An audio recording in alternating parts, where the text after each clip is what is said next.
اهلا وسهلا بيك يا صديقي في حلقة جديدة في الادوميكس. تخيل معايا انك داخل حجرة قديمة كده، والحجرة دي جوه قصر ضخم جدا، ريحته ريحة التاريخ بتاع زمان، والحيطان بتاعته مليانة رسومات فرعونية. بس في نص القاعة كده في كرسي ذهبي ضخم جدا، والكرسي ده عليه تاج، والتاج ده كان بتاع واحدة ما كانتش شبه اي ست في زمانها، واحدة كان صوتها لوحده كفيل يوقف حرب، وابتسامة واحدة منها ممكن تقلب موازين المماليك كلها. الناس كانت بتقول عليها ساحرة، وناس تانية كانت بتقول عليها اعقل ملكة في التاريخ. بس الحقيقة ان هي كانت الاتنين، كان العقل هو اللي يمشي مش قلبها، وكانت الجرأة اللي تخوف الملك قبل الجندي. النهاردة احكي لك عن واحدة من اهم الشخصيات في التاريخ، واكيد طبعا من كلامي ممكن تكون عرفت هي مين، وهي طبعا الملكة كليوباترا. بس مش النسخة اللي بتتحكي في المدارس ولا في الافلام، انا هديلك النسخة اللي فيها الخلاصة، النسخة اللي تخليك تحس ان كل نفس كانت بتاخده كان وراه قرار ممكن يغير مصير دولة كاملة. يلا نبدأ الحكاية من الاول لحد الاخر.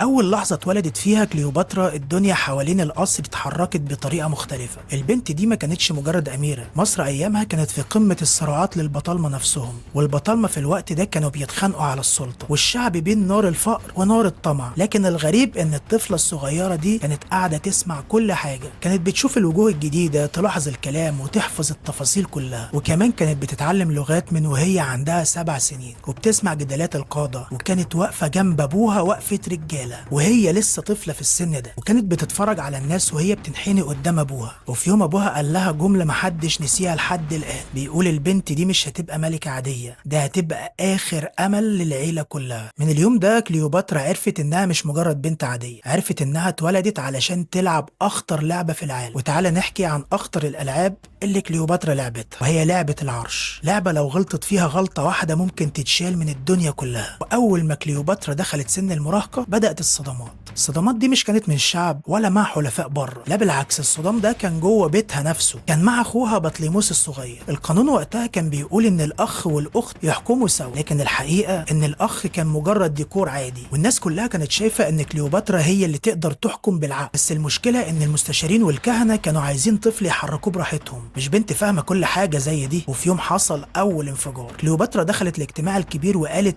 قدام الكل: انا مش هبقى ملكه على الورق، لو هحكم بجد. القاعة كلها سكتت، واخوها وشه قلب ألوان، والكهنة نفسهم بدأوا يخافوا. ومن اللحظة دي بدأت العداوة، بدأوا ينشروا إشاعات عنها ويحاولوا يطلعوها بره الصورة. وكانت عارفة إن أول خطوة في الحرب دي إنها ما تخافش، وهي فعلا ما خافتش. بدأت تقابل التجار وتتواصل مع جنود القصر وتسمع أسرار الأكابر. كل الناس بقت شايفة إنها خطوة واحدة بس وتستسلم عن الحكم كله، بس الخطوة دي كانت هتستفز كل أعدائها. المستشارين هنا بقى بالاتفاق مع أخوها عملوا خطة سودة ضدها، والخطة دي كانت المفروض تطلعها من الحكم بدون ما الشعب يفهم حاجة. وفي يوم صحوا البلد كلها الصبح بإعلان رسمي إن الملك بطليموس هو الحاكم، وكليوباترا خرجت من الصورة تماما. الصدمة هنا بقى ان كليوباترا كانت نايمه جوه القصر، وصحيت تلاقي الجنود كلها بيحاصروها وبيطلبوا منها تسيب البلد فورا. تخيل اميره اتولدت ملكه فجاه تبقى مطروده بالشكل ده. بس كليوباترا ما كانتش من النوع اللي بينهار بسرعه، لبست لبس عادي وخرجت من بوابه سريه ورجعت للصحراء. رجعت بقى تعمل ايه؟ تجمع الناس اللي فاهمين انها املهم الوحيد. في الليالي دي الاكل كان قليل جدا، والبرد كمان كان صعب في الصحراء دي، والمستقبل ضباب. لكنها كانت بتخطط، وكانت عارفه ان في قوه اكبر من اخوها، وكانت بتجهز الرسالة اللي هتوصلها لجندي واحد بس، الجندي اللي لو وافق يساعدها مصر كلها هترجع ليها. والجندي ده كان اسمه يوليوس قيصر. ما تتفاجئش، هنا بقى اللعبة الكبيرة هتبدأ. وتعالوا بقى نشوف اللقاء الأسطوري مع كليوباترا وقيصر. لما كليوباترا وصلت الإسكندرية متخفية كانت المدينة مليانة جنود رومان، وقيصر نفسه قاعد جوه القصر القديم ده. الناس كلها كانت عارفة ان الدخول ليه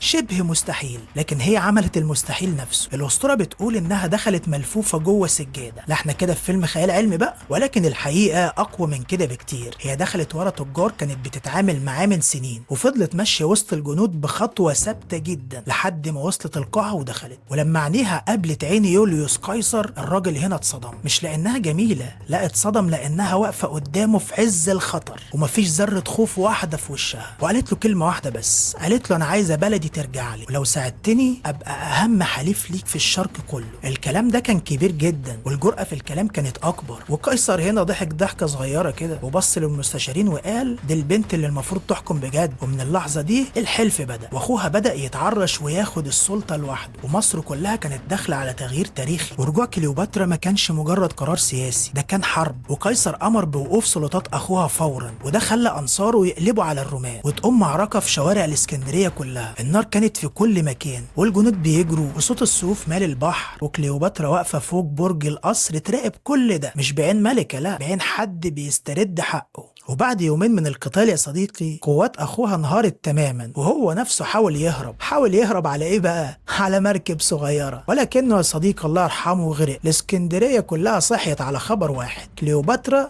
رجعت ملكة تاني وبقت أقوى من زمانها كله. لكن هنا بقى اتولدت مشكلة جديدة، إنها دلوقتي مربوطة بروما، ولو روما اتأذت هي كمان هتتأذي. التحالف ده كان فيه فايدة، ولكنه يا صديقي كان سلاح ضدها يتقلب عليها في أي لحظة. ومع ده كله كانت داخلة على مرحلة جديدة، مرحلة أكبر بكتير من الحرب اللي فاتت، وهي مرحلة الحكم. بعد ما استقرت على العرش لعبت دور الملكة صح، بدأت ترجع الاقتصاد، تهتم بالنيل، تقابل القيادات وتعمل نظام جديد. النظام ده يخلي مصر تبقى مستقلة تماما، مش مجرد تابع لروما. كانت تقعد الفلاحين كده وتسمع مشاكلهم، وتقعد مع التجار وتعرف الأسعار، وتعمل إصلاحات في الضرايب خلت الشعب يشوفها أم البلد، مش مجرد حاكمة وخلاص. لكن يا صديقي كل ده كان بيغيظ الرومان، لأنهم كانوا عايزينها تبقى ضعيفة عشان يتحكموا فيها، وهي كانت بتكبر يوم بعد يوم، وكانت فاهمة إن العالم مش هيحترم مصر غير لو كانت واقفة على رجليها. وفي الوقت اللي كانت بتقوي بلدها كان في قائد جديد في روما بدأ يلمع كده، واسمه مارك أنطونيو. ولما قابلته بدأت أخطر قصة حب في التاريخ. لما أنطونيو دخل على كليوباترا في أول لقاء مفيش أي حد في القاعة نطق. الراجل كان مشهور بالقوة وبأنه بيكره الضعف، وكليوباترا واقفة قدامه من غير أي خوف.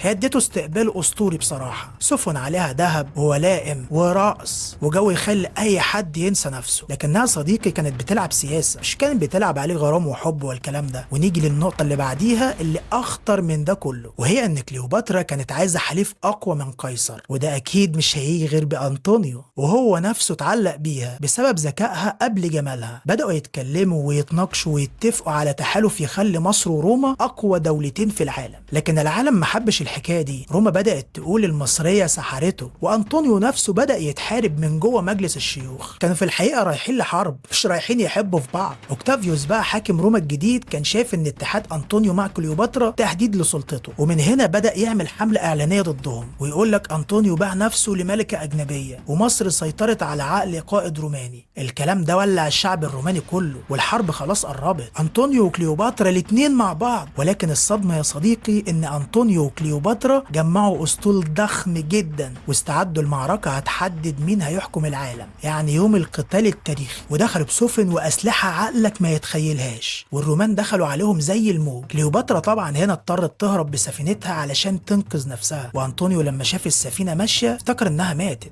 وبرغم ان قلبه انكسر كمل الحرب. بس النهاية كانت محسومة بالخسارة، ورجعوا مصر وهم عارفين ان روما جاية وراهم. يعني يا صديقي مفيش مهرب. واول ما روما وصلت لمصر البلد كلها كانت تحت السيطرة. أنطونيو اول ما وصل له ان كليوباترا ماتت دخل غرفته وقال كلمة واحدة بس، من غيرها ماليش وجود.